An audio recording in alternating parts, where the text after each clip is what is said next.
But let's focus now and talk about something else.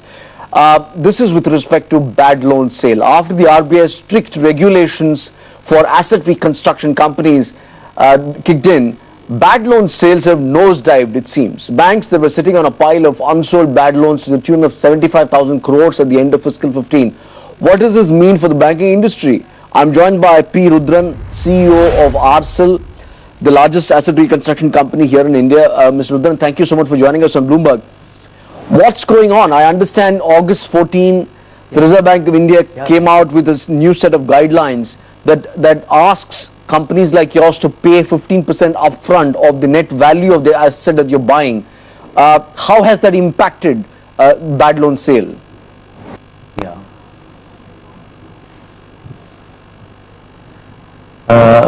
Basically, I would like to clarify that this 15% investment requirement by the asset reconstruction companies, that in itself is not a bad idea, or that in itself is not the cause for this today's problem of not having more sales.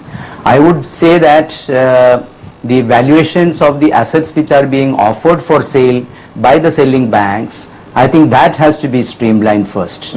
Because on a high valuation, if asset reconstruction companies are investing 15% and taking the assets, I think that the return also has to be commensurate with the investments, which is not likely to happen because the valuation still continues to be on a higher plane.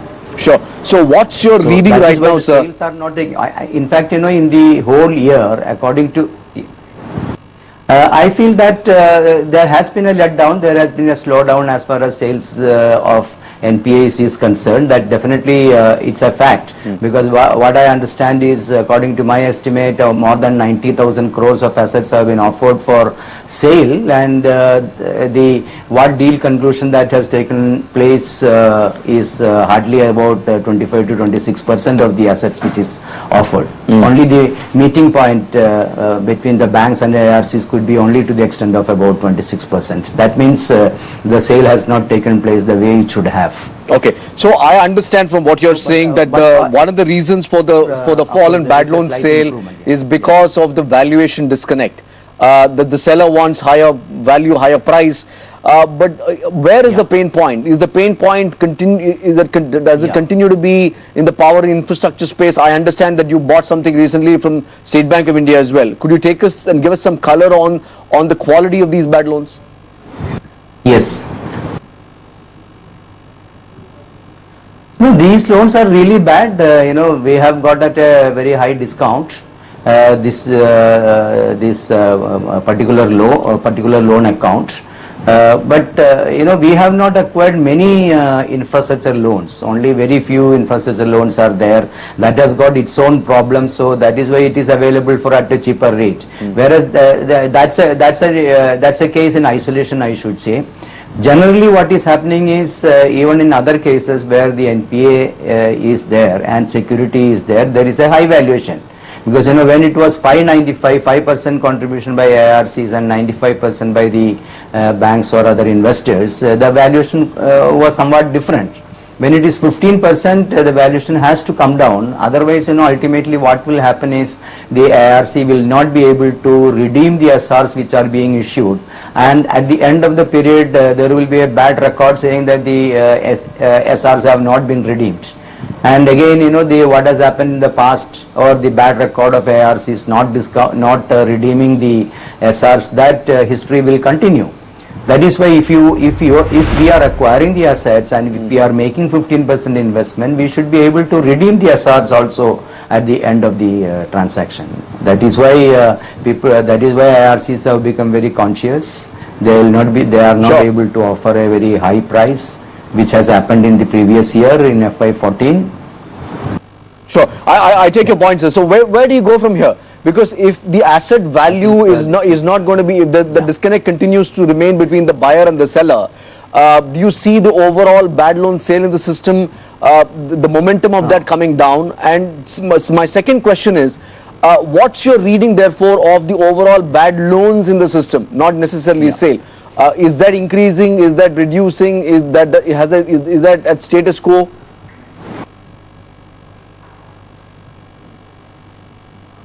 No, there is an increase in the NPAs from compared to last year, but I think that from the second half of this current year FY16, the NPAs will come down.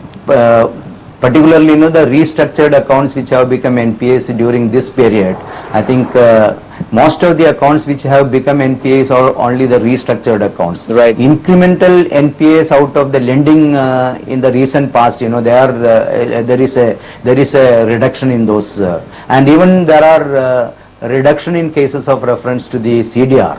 So as a result of which the restructuring has been affected very badly. Restructuring is being taken care of by the new regulations that is coming from April 2016. Sure. April 2015, sorry. So there will not be much NPAs from the second half year of this year. Just to push that point a little further, Mr. Rudran. So, are you seeing fresh cases of restructuring, fresh cases of large NPAs coming onto your table?